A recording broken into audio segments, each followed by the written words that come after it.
जी बिस्मिल्लाहिर्रहमानिर्रहीम अस्सलामु अलैकुम। मां तव्हांजो पंहिंजो सनाउल्लाह सिंधी ऐं मां टी वीडियो ठाहे रहियो आहियां हींअर असांजो भाउ शहीद साफ़ी सीनियर नसरुल्लाह गॾाणी जे लाइ।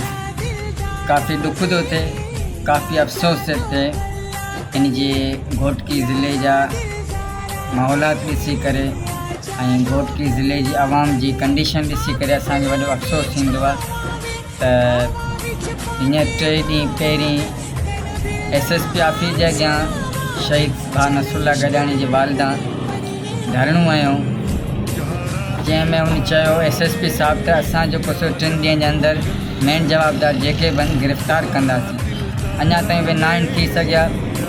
हिकु गिरफ़्तार थियो आहे पर असां नथा सम्झूं उन ॻाल्हि खे त ही उहो ई माण्हू आहे जंहिं असांजे भाउ शहीद सीनियर साफ़ी नसरुल्लाह गॾाणी खे शहीद कयो।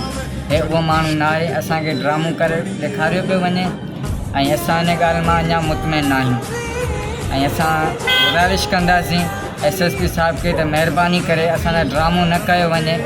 असांखे ऐं असांजे सीनियर साफ़ी भाउ नसरुल्लाह गॾाणी जी फैमिली खे असांखे इंसाफ़ ॾियारियो वञे त तव्हांजी वॾी महिरबानी थींदी। असां सां ड्रामो न खेॾियो वञे, वॾेरनि जी कमदारी न कई वञे। वॾेरनि खां तनख़्वाह नथा वठो, तव्हां तनख़्वाह गवर्नमेंट खां वठो था। तव्हांजे जिस्म ते जेका वर्दी चढ़ियल आहे उहा गवर्नमेंट जे तरफ़ां आहे। गवर्नमेंट मां टैक्स थी वठे, मुंहिंजे आवाम खां थी टैक्स वठे, उन टैक्स में ई तव्हां हलो था पिया। ऐं जेकॾहिं टैक्स तव्हां गवर्नमेंट खां वठी करे ग़ुलामी वॾेरनि जी कंदा त इहो सही न आहे। मां वॾेरनि ते लानत थो विझां जेके पंहिंजे चिमचनि खे अॻिते करे उन्हनि जे कुल्हे ते बंदूक रखी हलाइनि था पिया। मां अहिड़नि वॾेरनि ते लानत थो विझां, करप्ट वॾेरा, बेग़ैरत वॾेरा पहिरें नंबर जा।